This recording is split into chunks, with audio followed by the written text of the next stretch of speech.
두 번째 책으로 넘어가보죠. 두 번째 책 소개하겠습니다. 두 번째 책은 IBP에서 출간된 아담이라고 하는 책이고요. 헨리 나우엔의 책입니다.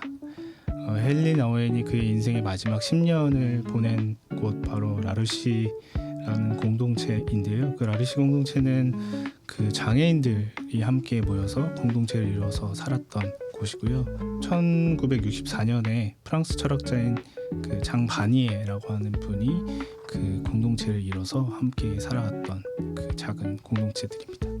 그 공동체는 장애인들이 함께 모여서 살고 있고 그 장애인들이 함께 살아갈 수 있도록 돕는 이들이 함께 살아가는 공동체고요.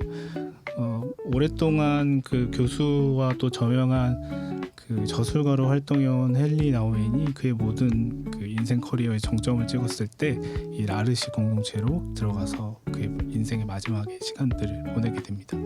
거기서 한 장애인 청년 아담을 만나게 되는데요. 그 청년을 만나고 헨리 나우엔은 좀 자기 인생 이전에 얻지 못했던 많은 깨달음을 이 아담을 통해서 좀 얻게 되고, 마치 이 아담이 그간 자기가 만나지 못했던 정말 예수님을 만난 것처럼 아담이 헨리 나우엔에게 찾아왔고, 헨리 나우엔은 그 불편한 장애인 아담을 잘 돌보고 그의 인생의 마지막을 또 보게 되고, 그 아담이 죽고 난 이후에 얼마 안 돼서 또 자기 생이 또 마감되는 하나님 나라로 가게 되는 그런 일들을 겪게 됩니다.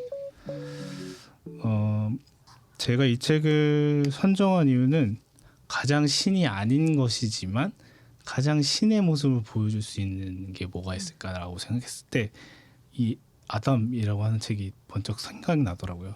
그러니까 제목부터 아담이잖아요. 그러니까 우리가 성경에서 하나님이 창조한 첫 번째 사람 아담이 있고, 그 아담이라고 하는 불편한 그러니까 장애를 갖고 있는 이 청년을 통해서 헨리 나우엔은 그 어떤 것보다 이 청년에게서 하나님을 보았고 또 예수님을 보았던 그 경험들을 이 책에 담고 있습니다. 그래서 마치 이 책은 예수님이 태어나시고 또 어린 시절을 보내시고 또 공생의 사역을 시작하시고 또 고난 받으시고 또 죽으시고 부활하신 그 예수님의 공생의 사역을 마치 따라가듯이 이 아담의 전 생애에 대한 이야기를 하고 있고요.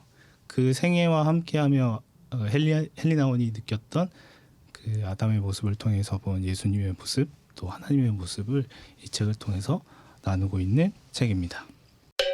사실 제가 총각 때 좀 읽었는데 그때는 뭔지 모르고 읽었는데 나이가 들고 내 자녀가 생기고 나서 읽으니까 되게 다르더라고요. 아침에 이제 마저 좀 다시 읽으려고 혼자 카페에 앉아서 읽는데 혼자 카페에 앉아서 막 울었어? 네.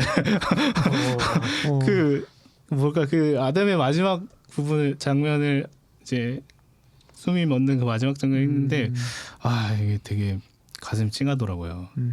그래가지고 제가 약간 설명이 좀 이렇게 더듬더듬하는 게 그 감정이 아직 남아 있었어. 그렇습니다. 저는 이 책을 군대에서 읽었어요. 울었어? 네. 울었어. 진짜. 네. 군대에서 읽고 저한테는 약간 전환이 된 책 중에 하나예요. 네, 삶의 어떤 180도 전환은 아니지만 약간 한 기점이 된 책 중에 하나고, 그 행위보다 존재가 중요하다라는 그런 깨달음을 줬던 그런 책입니다. 그래서 사실 아담을 한다 그래서 이 주제랑 좀 안 맞지 않나 하는 생각은 들었는데, 근데 오늘 설명을 듣다 보니까 그런 면에서 가장 무능한 존재, 그리고 내 자신이 가장 무능할 때 만날 수 있는 어떤 신적인 어떤 깨달음의 순간, 그런 거에 대한 책이라고 할 수 있겠구나, 그런 생각도 들었어요. 얼마 전에 그 기획회의라고 하는 그 잡지, 그 출판인들 잡지 인터뷰를 했는데, 기독교 컨텐츠가 아닌데 좋은 컨텐츠가 뭐가 있을까요? 라고 하는 질문이 있어서 거기 뭐라고 했냐면, 저는 영화 밀양인 것 같아요, 이렇게 얘기했어요. 그러니까 거기에 이렇게 모든 사람이 그 전도연이 당하게 되는 그 엄청난 고통에 집중하고 있어서 야, 신이 진짜 거짓말이다 막 이렇게 얘기할 때, 저는 거기서 송강호를 보면서 하나님은 저기 계시다 이런 생각을 했거든요. 그러니까 늘 전도연의 아픔과 고통에 늘 함께하고 그녀가 회복되길 바라고 위로하고 늘 함께 있는 마치 그 영화 제목처럼 이렇게 숨겨진 태양 같은 거기에 하나님이 계시다면 그 송강호겠다 이런 생각을 하게 되는 거죠. 그러니까 이 아담이라는 책도 하나님이 어디 계셔, 예수님이 도대체 어디 계셔라고 하는 그런 질문들 속에서 사실은 가장 연약하고 우리가 돌보지 않았고 보지 않았던 아담이라고 하는 이 청년이 내 옆에 있었던 거죠. 그래서 아담이 고통스러워하는 그 고통과 그 고통 속에서도 침묵하거나 그 고통 속에서도 많은 것들을 느끼게 해주는 이 아담이 예수님이지 않을까라고 하는 생각을 하게 된 헨리나 오웬을 보게 되는. 두 분은 근데 처음 이 책을 보셨을 때 이 내용을 알고 보셨어요? 그러니까 이 질문하는 거는 저는 이 책 읽기 전까지 이제 이게 진짜 창세기 아담에 대한 헨리나 오웬의 뭐 이야기라고만 생각했었거든요. 그래서 이 제목에 대한 좀 고민이 있긴 한데 아무튼 어떠셨는지 궁금했어요. 저는 모르고 봤어요. 저는 조금 듣고 봤어요. 저는 아무것도 모르고 봤어요. 네네. 저도 약간 이렇게 알고 있다가 그 나중에 개정될 때 이제 새로 이야기를 듣고 봤었고 그래서 그 고민이 있는 것 같아요. 뭔가 조금 뭐 편집자로서 생각이 드는 건 이제 좋은 제목일까 하는 고민은 계속 왔다 갔다 했던 것 같아요.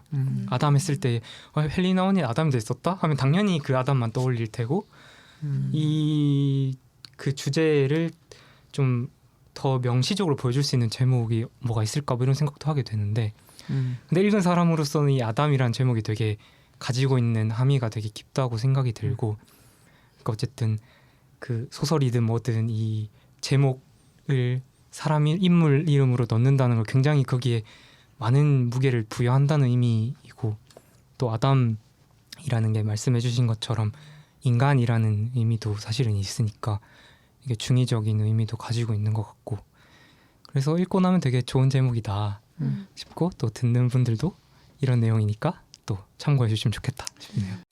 이름에 대한 얘기를 이 헨리나 오웬도 해요. 여기서 뭐라고 하냐면 그를 요한이나 베드로라 부를 수도 있었을 것이다. 내게 아주 특별한 방법으로 예수님을 보여준 사람의 이름이 아담이라는 사실은 순전히 우연의 일치였다. 그러나 또한 하나님의 섭리의 한 우연이었다. 첫 아담처럼 우리의 아담은 모든 인간을 대표한다. 그러니 더욱 쉽게 이렇게 질문할 수 있겠다. 당신에게 하나님에 대해 말해주는 당신의 아담은 누구입니까?